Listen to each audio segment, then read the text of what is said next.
$1, 1 CD. In the time of Mills and Mahama, 2 CDs, $1. If I was them, I would say to the people of Ghana, I'm sorry. We are sorry for the poor work we have done. We're going to go and think about ourselves. But that is not the people we're dealing with. The fruits of office, the money under the table has become sweet for them, so they're determined to stay. Are we going to allow that to happen? Are we going to allow that to happen? In Kufuor's time, one of the people who advised and helped him develop a strong CD was my running mate, Muhammadu Bawumia. Then he was deputy governor of the Bank of Ghana. It's one of the reasons I brought him to come and join me, that we will work on the CD and create again a strong CD that will be able to allow us to develop our economy and allow our traders and our to be able to develop.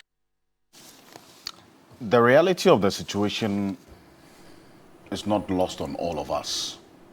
That's what we're doing this morning. You and I appreciate the state of affairs beyond what anybody else will tell us. The impact of this cedi depreciation, we feel it. And so that's what we're going to speak to this morning. You heard the president and what the vice president has been saying over the period. Well, he's been silent now, though, about the depreciation of the cedi.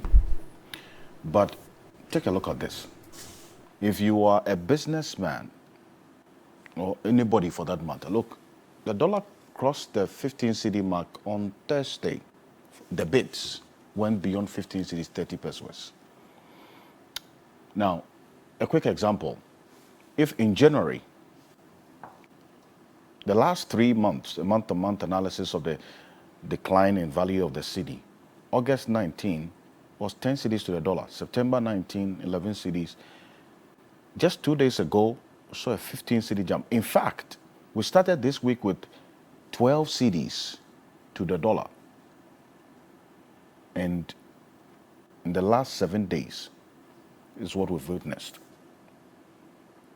The cedi started the year with 6 cedis, 40 pesos in January. Fast forward to October. If you needed, say, $10,000, you know the equivalent of 64,000 cedis in January for $10,000. In October now, fast forward, you need 150,000 cedis for the same amount of dollars. Just 9 months on. This is what the cedi has given birth to, 9 months on. That's our offering now. I've been joined in studio by the international trade expert, Mami Adwoa Awonado Kanyerege. Dr. Abu Sakara Foster is still with us in studio. And then also we have joining us on Zoom, Dr. Theo Champong we lost him, but he's going to be joining us. He's an economist and also with Imani Africa. Mami, welcome. Thank you. Good morning. Good morning. Dr. Abu Sakara Foster has been with us. But you, beyond the impact on our lives, you've also tracked the impact of this cedi depreciation on trade, especially. Right. What are we dealing with as we speak? Okay, so, I mean, beyond we all know that usually at the end of the year or beginning of the year, we'd realize that we'll have, short falls with our currency and stuff, which usually would be attributed to the fact that investors will take out their monies, their profits in dollars, right, or in foreign currency out of the system and come back reinvested and all of that. But one of the biggest things about currency is that we know that our money is tied to the dollar. So anything that's happening with the US dollar affects us, beyond the fact that we are a heavy import-based economy. But currently, we also have to understand that there's something happening on the global space, that people are not really paying attention to. And that's the fact that we have close to 3 billion people when I say 3 billion people, I'm looking at like China, India. You're looking at currently, what was that country? Even Saudi, Turkey for one. They're all trading currently, buying oil, but no longer in dollars. They're able to now trade in their own currency and buy Russian oil at a cheaper price. Now, what's happening is that also currency is no longer, because the dollar is no longer pegged to the gold, right? It's based on demand. And the value is not determined by how many people are using it, just in simplistic terms. So currently, the U.S. is facing inflation. And to fight the inflation, what they're doing is that they are increasing interest rates. And I wrote about this last year, and the IMF had warned them earlier this year that the interest rates are increasing, the Federal Reserve is doing currently, to prevent the economic recession that should be happening in the U.S. right now. Because they have been printing money to help, with COVID relief and everything. That's right. And then also continue to print money to be able to fund the war in Ukraine, right? There's an effect on our economies because obviously we have loans, we have all of these monies that we've taken in dollars, right? So now what you needed before to keep one CD, the amount of dollars you needed to keep one CD or 2 CDs, right, is more now. I don't know how to describe, but if you want to break it down in simplistic terms, you need more dollars to keep your currency afloat. And the way they keep increasing the interest rates is affecting countries like us that rely heavily on loans. And so now the thing is that, yes, there's the reality that we have very poor economic policy when it comes to industries and exporting. But there's also a reality that there's a global economic recession. And countries, everybody's facing inflation because all our monies are pegged to the dollar. However, there are a lot of countries now trying to circumvent it by now trading without the dollar. And so by next year, what we don't even know is that the dollar will no longer maintain that dominance globally. But it's not really being talked about. There's a shift on the global system. And that's why Ghana, African countries are being hit hard because the shift, we're always at the periphery. When the US coughs, we get a cold, right? And so I think that for us now... Now we're catching more than a cold. Oh, absolutely. But when it comes to trade, that's why, thank God for the AFTA. And that is why now we should start really looking at how to become self-dependent. Whether it's we had the Operation Feed Yourself. If we do not move beyond our interest, our consumer behavior for foreign goods, we will not survive the economic crisis. There's no way to circumvent it. Even if IMF comes in and gives us money, it's only enough to cushion and prevent the repercussions of what's happening to the dollar. Because the dollar is facing inflation, and the only way the Federal Reserve is fighting the inflation is by increasing interest rates. Because guess what? They have a mint. They can keep printing money. We don't have a mint. So at the end of the day, whatever happens on that level or on the global space, we are affected. And the only way we can move out of this is to think of intra-African trade, agriculture.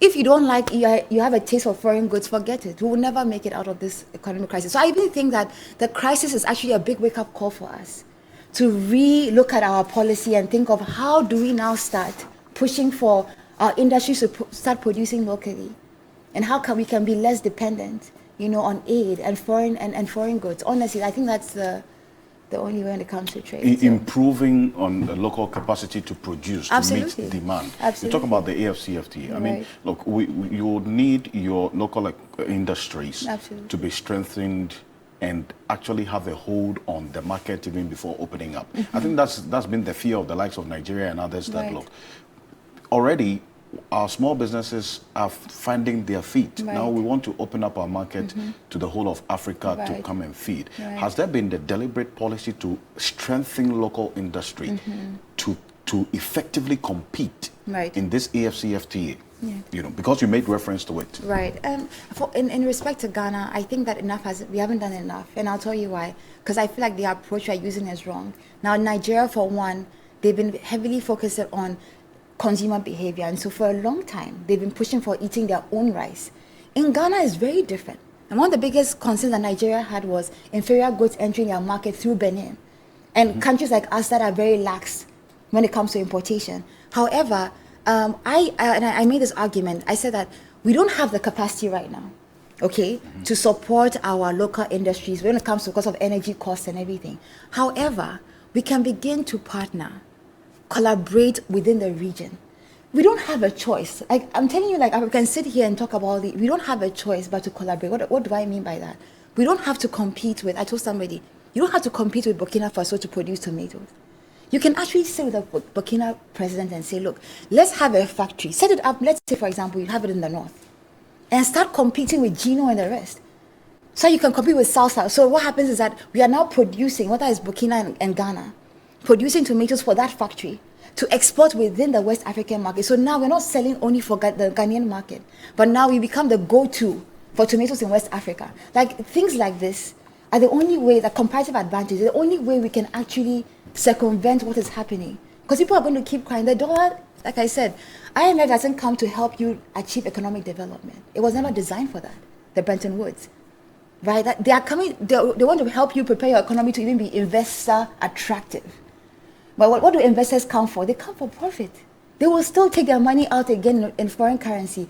However, we can also begin to say, okay, even with our negotiations, let our local industries partner with foreign companies. Don't let them just come here and set up. Say, you know one thing, it has to be, like there are biscuit factories on the Spintex Road. Majority are owned by who?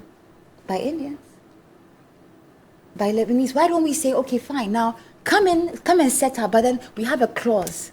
You must partner with a local industry so that you have that partnership. So when they leave, your people can still produce.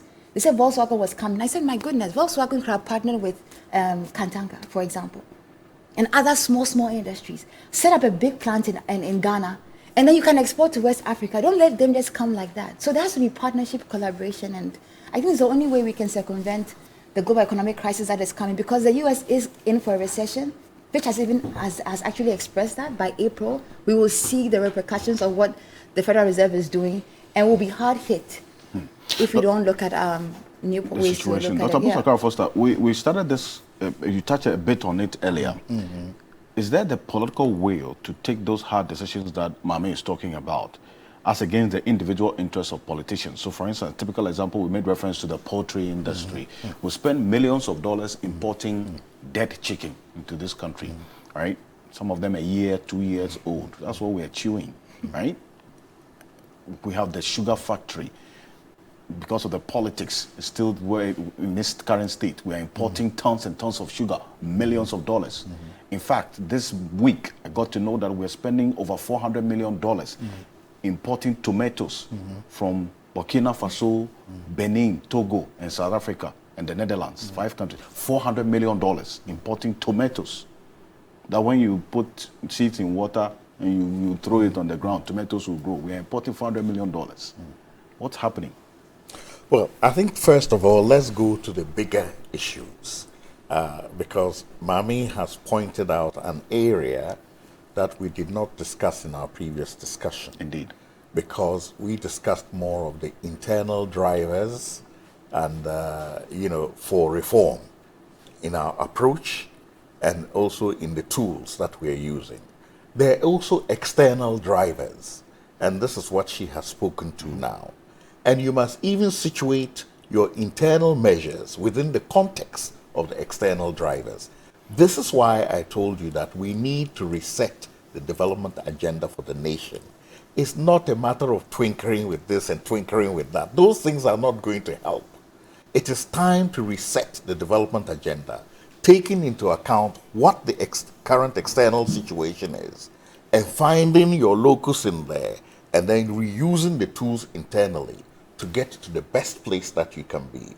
If you don't do that, you're done for. Now, coming back to the external drivers, we all know about the printing of money in the US. We can't do that. They stop us from doing it, etc.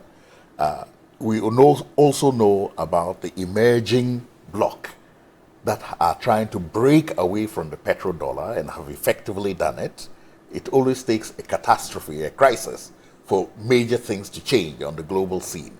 The Ukraine war triggered that, and people saw that, so this is what they will do to us.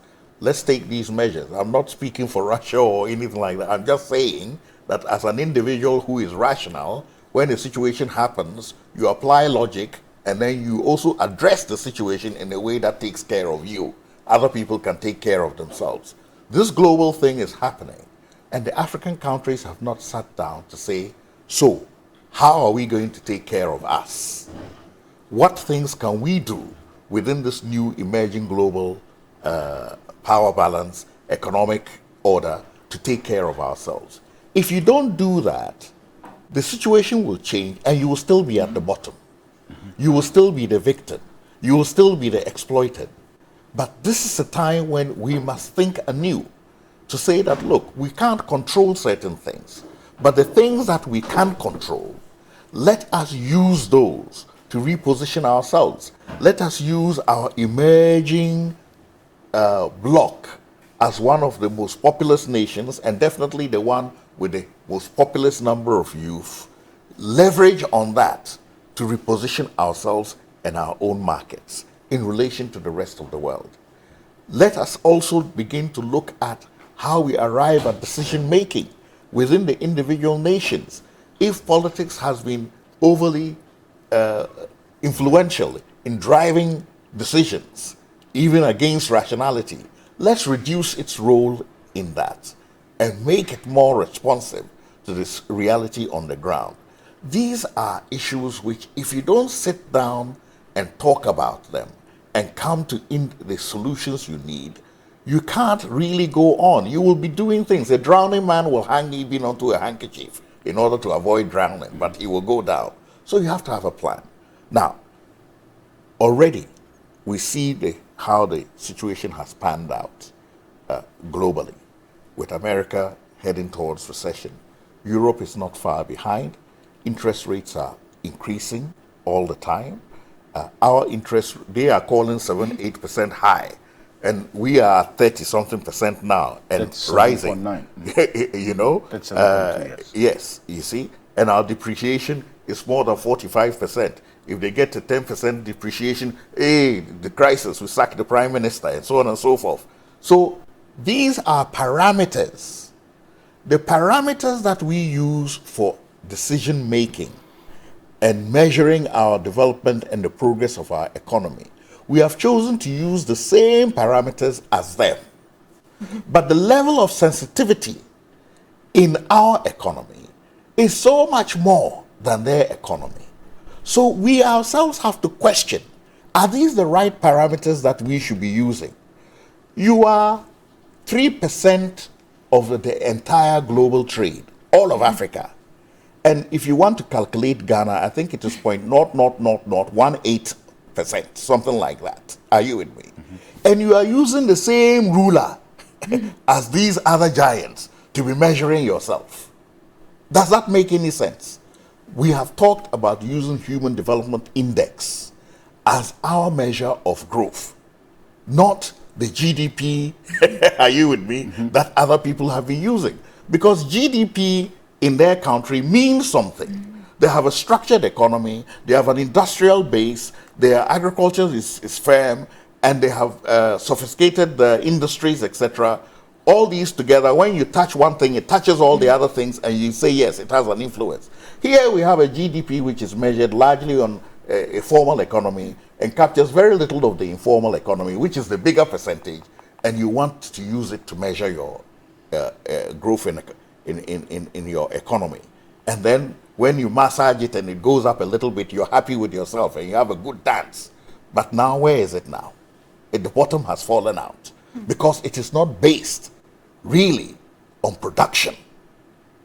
Yeah, it's not firmly grounded on manufacturing. We've seen interventions or policies like the one district, one factory come in. Yeah. But has there been that deliberate government policy to, for instance, create the market for the products of these factories that have been established under this policy for them to be able to remain in business? Because I'm doing some work on the 1D, 1F, that's the factories that have been established under this policy, and how profitable they've been over the period, whether they are thriving or struggling.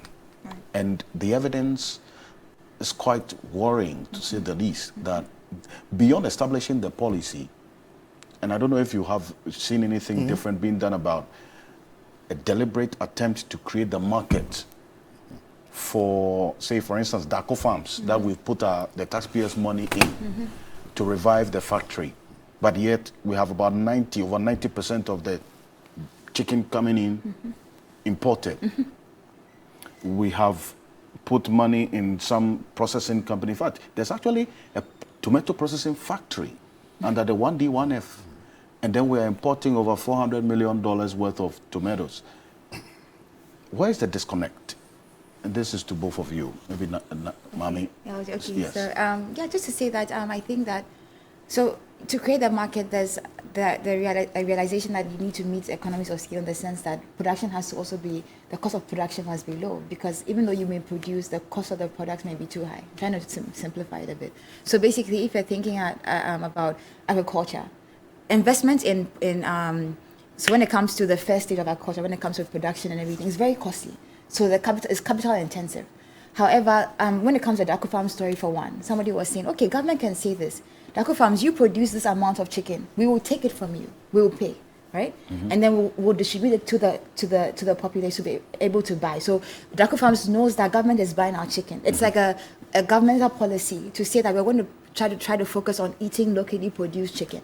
It may cost us something in the beginning, but what you're doing is that you are adjusting, you are helping to support Dako Farms to some extent. Another thing is that consumer behavior, right, is there. Now, mind you, the chicken that is coming in, we have agreements we've signed. And so you are kind of bound by these agreements. I don't know the extent to which we have, the negotiation that we have had with these international agreements where we've allowed for foreign chicken to come into our market. But when you sign these agreements, your hands are bound, right?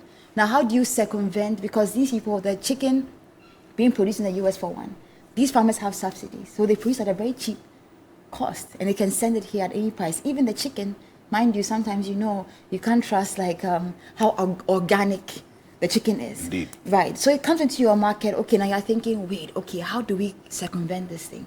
So now government can come up with a policy. It may cost us something in the beginning, but let's see how we'll support that compound by investing in that business and say we'll take the chicken, right? And then maybe encourage Ghanaians to buy it. Now, but the cost is so important about how much the chicken costs, because people do want to eat local chicken. They just can't afford it. And so I even think that even with poultry farmers, there has to be collaboration and not competition. And that means that how can we get a bunch of poultry, like a cooperative? Brazil has followed that model. And that's why it's one of the highest producers of food globally. How do you follow the cooperative model where we don't need to have so many chicken farmers, right? Even looking at a region, let's say we take Accra, we say, okay, Greater Accra region, you focus on producing chicken for the whole country. Stuff like that. So what we are doing is that we'll have a huge cooperative, so we don't have competition on the market. That's another problem. Too many people trying to compete to sell the same product. And so even for one, if we have a confit juice on the market, right? We're thinking, okay, anybody wants to do we have so many people who are producing pineapple juice, right? And for parties and stuff.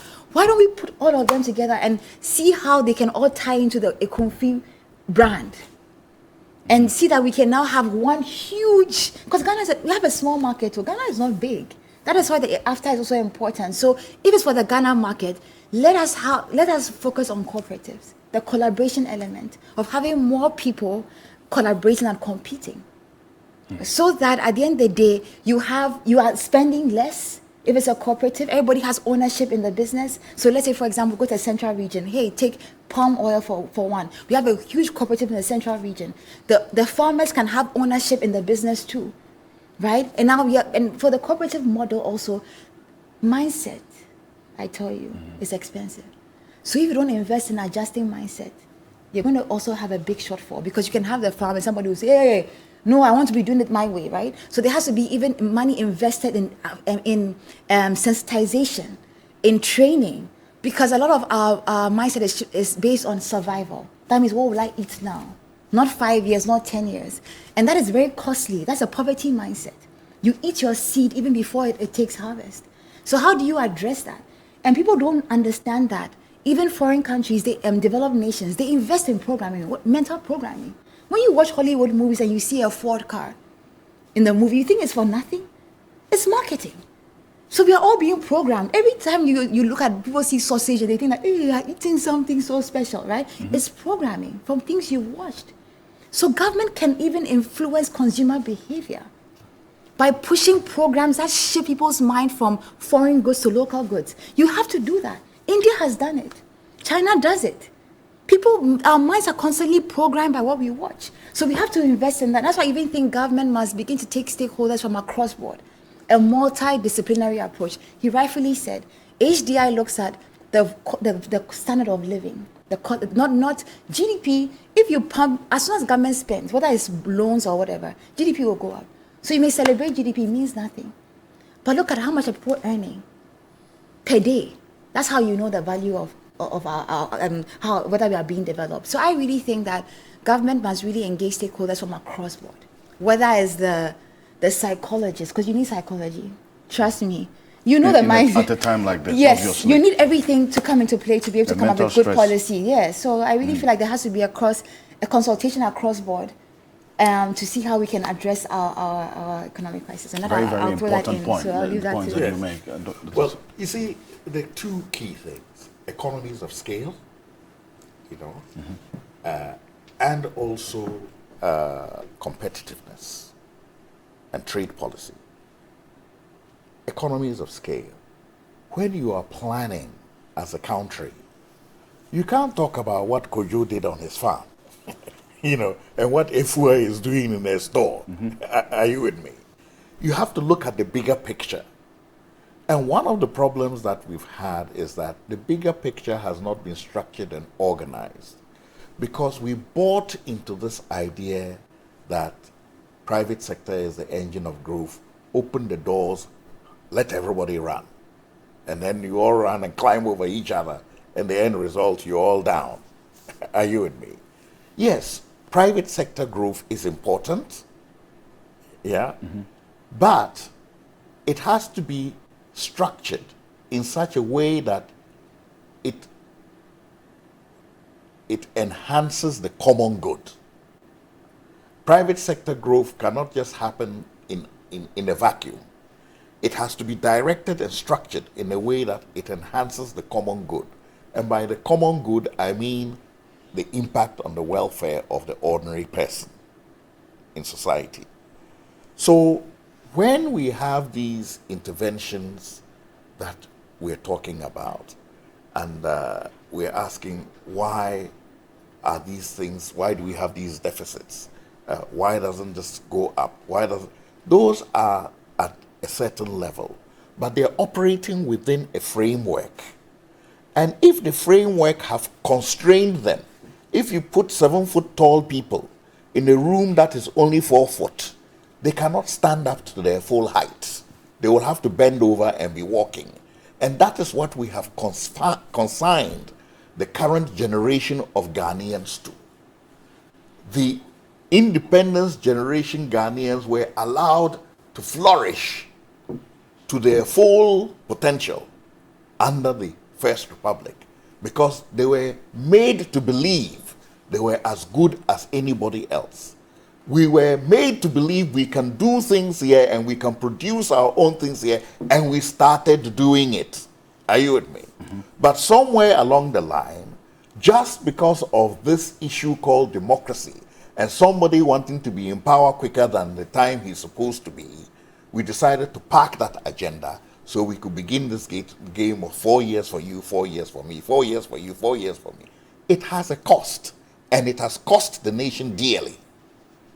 So much that it is not just the absolute cost and the material cost at the particular moment in time, but it has also usurped the future of generations to come and changed their mindset as to who they are and what they can become. So much that now we are just focused on everybody for himself, God for us all. And you cannot run a nation like that. There has to be some structured guidance from one level to another. And that is why we've always advocated for a long-term national development plan, especially for a nation which is at this fledgling state of growth. Ghana is only 60 years old. 60 years old in the life of a nation is a baby in diapers. Yeah? It's, for a man, you have reached your full maturity. But for a nation, it is a baby in diapers. So this is the formative period where you have to lay the foundations, both politically, socially, and economically, and structure it in such a way that the common good is always being fed. And if the common good is fed, the whole society will grow. But if the common good is sacrificed for individual interest, self-group interest, partisan interest, and that becomes what we are feeding, then we will arrive at the point where there's a total breakdown, a crisis. And that is where we are now. So if we want to redress this issue, we must go back to the drawing board and come to a national consensus that will build the common good and that will reset the agenda for the nation, and look at our trade policy, look at our economic policy, and also look at the kind of society that we want to create. That is when we can then go inside those silos to say, okay, in this area, what do we do? In this area, what do we do? And how is that different to what we did before? There is too much of a penchant in this country for repeating the same thing as a solution to the old problem, just because it is now your turn to do it. Right. So we repeat the same old solution, even though the situation is different. I see. That is why we'll make promises, and then we'll find out we have failed in those promises, even though we blame somebody else for failing in those promises. And that is why we'll even ask to come back and deliver on the same promises. Mami, so if, for instance, government decides that, look, we're cutting down the amount of certain products we import, Right. have we developed local capacity to be able to meet that? If not, Right. what should we be thinking about doing? Especially at a time like this, when we're talking about building the right blocks, the fundamental blocks to be able to build upon after this crisis, finally. Absolutely. So I think that I'll say that when it comes to making a decision, you have to have the long term and short term. So we cannot make, whether we like it or not, the cost of importation is going to go up. But alongside doing that, I think that, like I said, the collaborative approach is very key. Now you can't compete. Look, when you talk about China and India, right? Everybody's looking at Africa now. We all want to come here, invest here. But these are countries with a population size of over 1 billion people, right? So Ghana, how many are we? Just over 30 million. So I really feel like, and thank God Ghana is the host to AFCFTA. It's a blessing in disguise. But have we made the most beyond just being the host? That's why I really feel like, honestly speaking, like he said, we have to go back to a drawing board. We can see, to have change, it takes strategy. For America to be what it is today, it didn't start today. It was a plan from slavery to colonization, even for the West to build. They built on years. That's why he said 60 years, you're still young. But I think that I spoke about this whole idea of the cooperative approach. That means that we go further when we go together.